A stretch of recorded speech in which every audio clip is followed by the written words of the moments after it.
Hey guys, I hope everything is going well with you and your family. Today I have a quick announcement. Most of you might know that I've been publishing Excel, Power BI and Tableau content in both English and Spanish since July 2019. Everything is published here at Vizxlization. However, I've received feedback regarding this approach.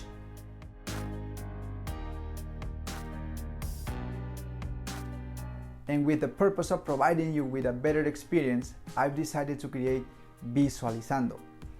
Vizουalizando will be the Spanish version of Vizxlization. Therefore, moving forward, I will post all the Spanish content on this new channel, and I will keep only English content here at Vizxlization. I really appreciate your support as always, and please keep telling the best stories with your data. Thank you very much and cheers!